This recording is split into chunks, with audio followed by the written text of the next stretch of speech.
Arizona, the first team in NCAA tournament history with multiple losses in 15 seeds in any round. Arizona finished with 55 points, the fewest ever by a 2 seed versus a 15 seed. Let's bring back Jay Bilas. And this is a show that we appreciate how intelligent and smart you are. Sometimes you're just too smart. You had Arizona winning it all. What's your reaction to what you saw, specifically from Princeton, pulling off the monumental upset and how they did it in the final 10 minutes? Well, hats off to Princeton. But if you had told me, Kevin, before the game that Princeton was going to score 59 points, shoot 40% from the field, and go 4 of 25 from three-point range, I wouldn't have said they could win. But they held Arizona to 55. I mean, Arizona's guards, that was the worst performance I've seen them put up. And you feel badly for them, and you give Princeton credit for it. But Arizona's guards were horrible, and that might be generous. That's the worst performance they've put on all season. The entire Arizona team, at the end of the first half, they got outscored. I think it was 9 to nothing to end the first half, and to end the game, it was 8-0.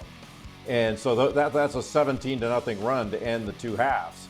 And that's not good basketball, and that's not what Arizona's done all year long. But give Princeton credit. Mitch Henderson played for Pete Carrill 25 years ago, and he played on the team that beat UCLA in the NCAA tournament.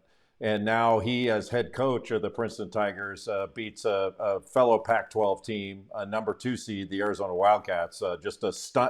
That's as big a stunner as I can recall. It's a bigger stunner, I think, than St. Peter's beating Kentucky last year, and that was a pretty big stunner as a 15 beating a 2.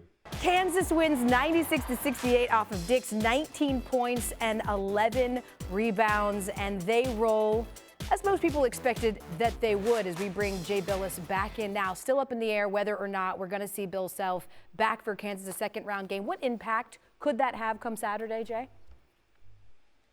Well, it's certainly not helpful, Elle, but Norm Roberts has coached a number of games for Kansas this year. He did it all throughout the Big 12 tournament, did it at the start of the year where Bill Self was out over some suspension. And Norm Roberts is an outstanding coach. He's been with Bill Self for years and years as an assistant. Then he was a head coach at St. John's. That he recruited a lot of these guys. So I don't think that's as big a deal. Are they better with Bill Self? Is all their continuity together? Absolutely. But you certainly want Bill's health to be first, and I think everybody's putting that first. But I don't think Kansas has too much to worry about getting out of the first weekend. Although anytime you're playing in an 8-9 game and they've got the winner Arkansas, Illinois, whoever it is, they're gonna play a super athletic team between those two. But neither one of those teams score as efficiently as Kansas does. So you would favor Kansas in those games, but you would favor Arizona against Princeton too. A lot of good that does you, being favored. The Aztecs snapping the Mountain West's 11-game losing streak in the tournament. College Game Days, Jay Bilas joining us now. So, Jay, what are your early impressions of this second-round matchup now between Furman and San Diego State? Well, for San Diego State, it'll look very similar to what they played against Charleston. And Furman, they've got a team that can knock down threes, and they're really good with the ball. But Furman has something that Charleston didn't. They've got a wing that was player of the year in the conference. That's Jalen Slauson. Jalen Slauson had 19 points, 10 rebounds, 4 assists in the game today against Virginia. And Furman is good. I mean, they made a tremendous comeback. They were down 4 with 19 seconds to go and wound up winning the game. Now, do I think Virginia contributed to that? Yes. That was an inexplicable decision that Kihei Clark made at the end. You feel for him, but you give Furman credit. But they're going up against a team that's extraordinarily physical in San Diego State. The only problem for the Aztecs, I mean, this is the first Mountain West win in the last 12 games in the NCAA tournament.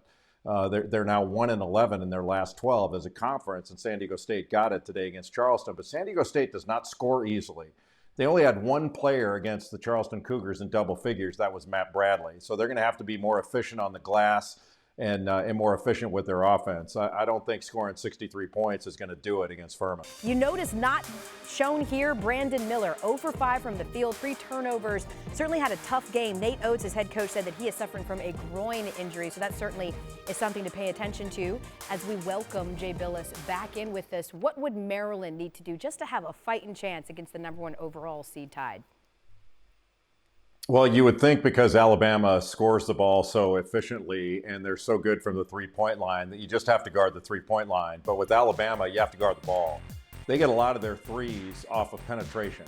So they force help and then they spray it out, and that's where the threes come from. They get some in transition, they get a few off an offensive rebound, kick out, but they're really good at driving the ball. It's really a pro-style offense, much like the Milwaukee Bucks might play or the Houston Rockets back when they had James Harden. You know, they're going to be way out on the perimeter. They've got something they call the Houston box that on the sideline where the benches are. It's out near the coaching box, the end of the coaching box, and that's where they want their spacing. And this is a very athletic team. They're great defensively. And for Maryland, and that was a really good win Maryland had over West Virginia, but Maryland got out-rebounded and they turned the ball over 19 times. If they clean that up, they shot 51% against a good West Virginia defense. Not a great defense, but it's a good defense. Alabama's defense is better, and so is their offense. So if Maryland can clean up some of those turnovers and do a little bit better job on the glass, I think the Terps have a fighting chance in that 1 versus 8 matchup. And in particular, Jay, if it holds up what I said, that groin injury to Brandon Miller, certainly something to watch as they were able to overcome today's opponent without him having to score, but maybe not so much against a tougher opponent. Thank you for watching ESPN on YouTube. For live streaming sports and premium content, subscribe to ESPN+.